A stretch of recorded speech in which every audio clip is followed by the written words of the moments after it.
नमस्कार दोस्तों, INC TV पर आपका स्वागत है। इस वक्त की हिमाचल की सबसे बड़ी खबर से आपको रूबरू कराता हूं।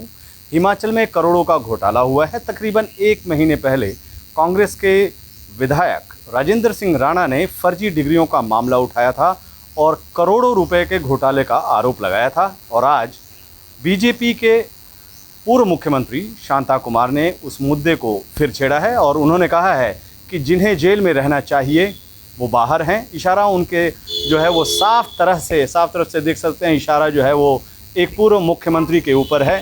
वो कौन है पूर्व मुख्यमंत्री, इस पर भी चर्चा करेंगे, लेकिन आपको पहले सुनाते हैं कि शांता कुमार ने अपने ही सरकार पर, अपने ही भाजपा की सरकार पर क्या आरोप लगाए हैं। मुझे शर्म आती है, हिमाचल के माथे पर कलंक का टीका है।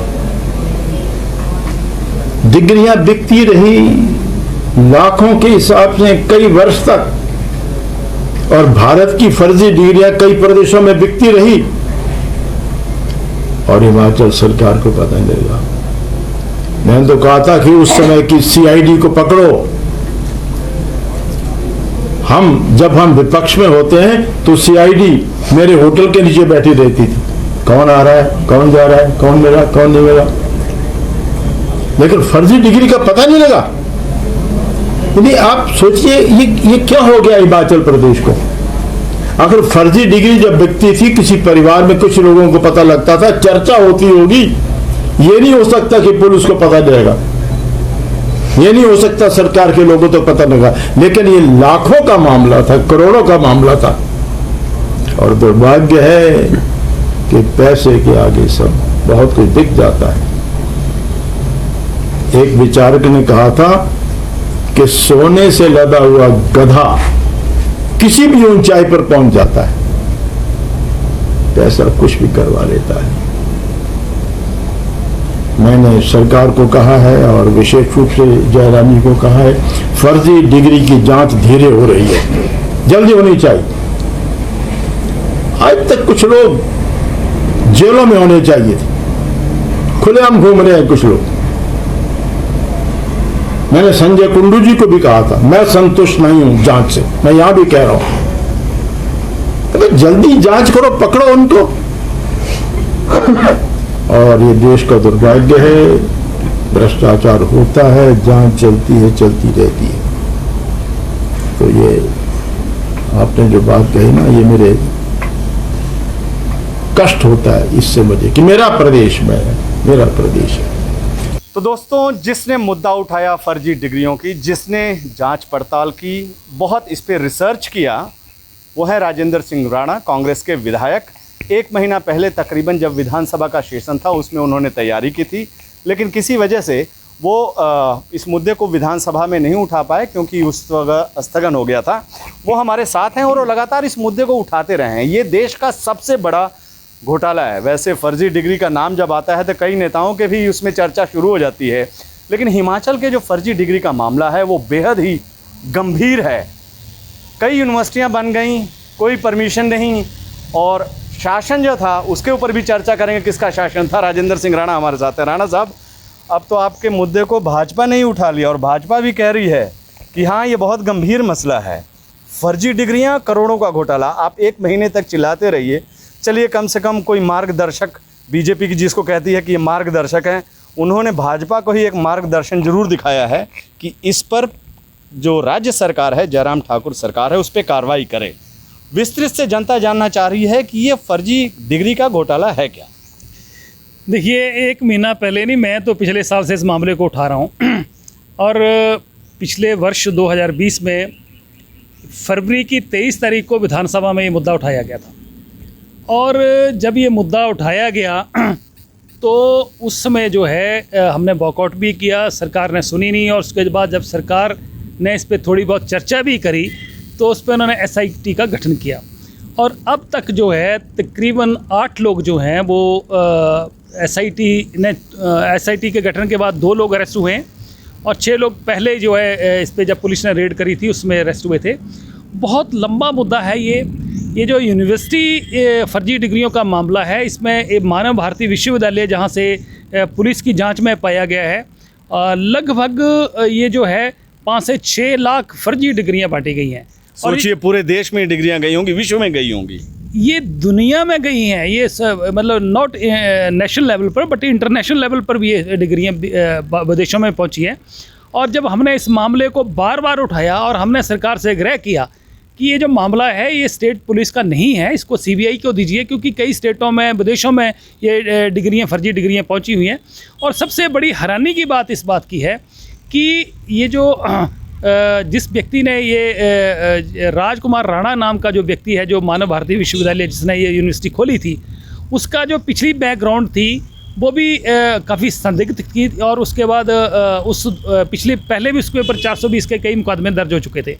और इतना दागी होने के बावजूद भी 2008 में जब हिमाचल प्रदेश में प्रेम कुमार धूमल जी के नेतृत्व में सरकार हिमाचल प्रदेश में भाजपा की बनी, उसमें जो है ये यूनिवर्सिटी के लिए अप्लाई किया गया और ये university act Bharatiya Janata party की सरकार लेके आई, एक्ट बना और प्राइवेट यूनिवर्सिटी को हिमाचल प्रदेश में दुकानें खोलने का मौका दिया गया। और मैं दावे के साथ कह सकता हूँ कि इसमें भारी मात्रा में जो है लेन देन हुआ है। लेन देन कैसे हुआ कि ये जो यूनिवर्सिटी थी इसके पास 30 बीघा ज़मीन थी और सरकार ने ये शर्तें तय करी थी कि किसी भी यूनिवर्सिटी को खोलने के लिए उसके पास मिनिमम 50 बीघा ज़मीन चाहिए। और 2 बार ये मामला कैबिनेट में आया, कैबिनेट में 2 बार मामला रिजेक्ट हुआ और उसके बावजूद भी इस यूनिवर्सिटी को तीसरी बार किसने इजाज़त दी? कैबिनेट ने दी, अधिकारियों ने दी, किसने दी? ये भी बहुत बड़ा गंभीर आरोप है। ये बहुत बड़ा जांच का विषय है। हम सरकार से बार बार ये कह रहे हैं कि असली गुनाहगार कौन है। आज शांता कुमार जी ने भी कहा कि असली गुनाहगार तो बाहर घूम रहे हैं। किसने इसको परमिशन दी? इसकी जो है वो सरकार जांच क्यों नहीं करा रही है? किसको बचाने की कोशिश हो रही है? फिर एक किस्म से यूनिवर्सिटी गैर कानूनी है। 30 बीघे चाहिए, 30 बीघे में यूनिवर्सिटी बना ली जबकि चाहिए 50 बीघे। 50 बीघे चाहिए थी और इसमें मैं कह रहा हूँ, मैं खुले मन से कह रहा हूँ कि भारी लेन देन हुआ है, तब इसको शर्तें ना पूरी होने के बावजूद इसको इजाज़त दी गई है और इसने खुल के जो है डिग्रियाँ बेचने का व्यापार किया है। जो आदमी एक टेक्नीशियन का काम करता था, उसके बाद इसने प्रोफेशनल कोर्सेज शुरू किए, 2 नंबर के धंधे शुरू किए और अरबों खरबों रुपए की संपत्ति अर्जित कर ली। हिमाचल में ये गुमारहट्टी के पास इसने यूनिवर्सिटी बनाई, उसके बाद राजस्थान में 100 बीघा में बना ली। 10 पढ़ा व्यक्ति 2-2 PhD की डिग्रियां लेके घूम रहा है और वहाँ पर फर्जी उसने मेडिकल के कोर्सेज शुरू कर दिए राजस्थान में, वहाँ भी मामले दर्ज हैं।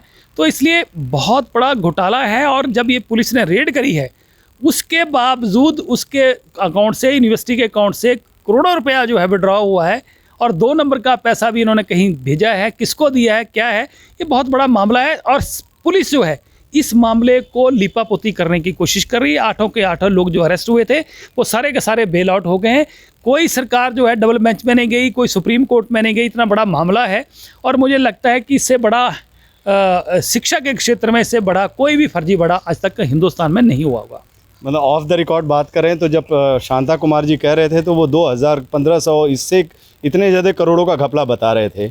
आपकी बात को भी वो तस्दीक देते हैं और वो कह रहे हैं कि मैं जयराम ठाकुर से कहूँगा कि इसकी जांच करें, लेकिन सरकार जो है ठीक तरह से जांच नहीं कर रही है। अब आपकी बातों को बीजेपी के लोग ही कह रहे हैं कि ये बहुत बड़ा घोटाला हुआ है। और सबसे बड़ी बात है कि बीजेपी के जो अध्यक्ष हैं वो भी हिमाचल से, बीजेपी के पूर्व मुख्यमंत्री किसी का नाम है, वो भी बड़े मजबूत आदमी हैं संगठन में कहा जाता है और शायद इसीलिए लिपापोती हो रही है और तभी नाराज़गी व्यक्त की है शांता कुमार जी ने। बिल्कुल सही कहा आपने कि ये जो SIT का गठन हुआ है इस पर दबाव है, पुलिस पे दबाव है, सरकार पे दबाव है कि इस मामले को ज़्यादा ना छेड़ा जाए। और इसमें भारतीय जनता पार्टी के लोग, काफ़ी लोग संलिप्त हैं। उसमें प्रदेश का मुख्यमंत्री कौन था, कौन कौन कैबिनेट मंत्री थे, किन की अध्यक्षता में इसको फर्जी डिग्रियों का मामले को, इसको यूनिवर्सिटी को खोलने की इजाज़त दी, ये सारे के सारे मामले जो हैं पुलिस जो है तह तक नहीं जा रही है और दोषियों को बचाने की कोशिश हो रही है। बहुत सारे लोगों का भविष्य जो है इससे जुड़ा हुआ है। आदमी के बाल झड़ जाते हैं जब PhD करता है। और लोगों ने, पेरेंट्स ने पैसे लोन, बैंकों से लोन लेके बच्चों को पढ़ाया है और यहाँ पर जाके पैसे दे के, लाखों रुपया दे के। आप सोचिए उन बच्चों का भविष्य क्या होगा। वो सोच के किस दौर से गुजर रहे होंगे कि ऐसी यूनिवर्सिटी जहाँ फर्जी डिग्रियाँ बनी, ऐसी यूनिवर्सिटी जो कि गैर कानूनी रही। तो ये तो बहुत बड़ा जांच का विषय है। इससे बड़ा घोटाला हम कह सकते हैं कि शिक्षा के विभाग में कभी ऐसा देखने को नहीं मिला। ऐसा व्यापम था, ये तो व्यापम से भी बड़ा है, मध्य प्रदेश के व्यापम से भी बड़ा है। ये 2000 से ज़्यादा करोड़ का घोटाला है। आज जो मेन कल्प्रिट है राजकुमार राणा, जो इस यूनिवर्सिटी को चलाता था, उसने अपनी सारी की सारी फैमिली जो बाहर भेज दी है, कितनी संपत्ति या कितना पैसा उसने बाहर भेज दिया, ये सारे जांच के विषय हैं। और 2008 से लेकर 12 तक जब हिमाचल प्रदेश में भारतीय जनता पार्टी की सरकार रही, उसमें भी हमारे कांग्रेस पार्टी और ख़ासतौर पर राजा वीरभद्र सिंह उस समय जो है इस चीज़ का विरोध करते रहे कि जो प्राइवेट यूनिवर्सिटियाँ, जैसे कि शांता जी ने कहा है, मैंने कई बार कहा कि एक पंचायत में 3 यूनिवर्सिटियाँ, तो ये तो दुकानों की तरह इन्होंने यूनिवर्सिटियाँ खोल दी हैं, फर्जी डिग्रियाँ बेचो और अपना धंधा चलाओ। तो इसलिए बहुत सारा इसमें बहुत बड़ा घोटाला है और सरकार इसको दबाने की कोशिश कर रही है। हिमाचल कहीं न कहीं शर्मसार भी हुआ है। बिल्कुल बिल्कुल, पहाड़ी राज्य है, देवी देवताओं की भूमि है और हिमाचल प्रदेश के लोग बहुत भोले भाले हैं, ईश्वर को मानने वाले लोग हैं।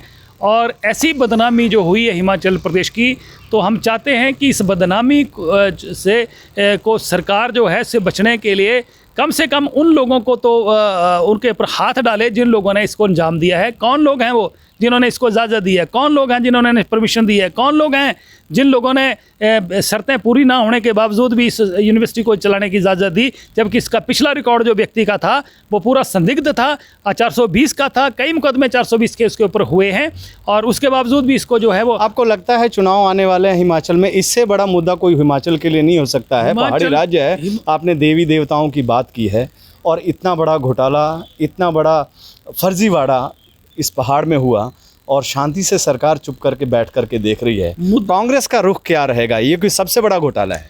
मुद्दा तो इलेक्शनों में भी बनेगा, मुद्दा तो अभी भी है, हिमाचल प्रदेश से जुड़ा मुद्दा है। अब इस मुद्दे को तो हम तो उठा ही रहे हैं। अब तो भारतीय जनता पार्टी के जिन्होंने हिमाचल प्रदेश में भारतीय जनता पार्टी को खड़ा किया है, प्रथम मुख्यमंत्री भारतीय जनता पार्टी के, वो भी मुखर होकर इस बात की पैरवी कर रहे हैं कि आखिर क्या कारण है कि सरकार जो है उन लोगों को पकड़ने से गुरेज कर रही है, उन लोगों को हाथ डालने से गुरेज कर रही है जो लोग इसके पीछे हैं।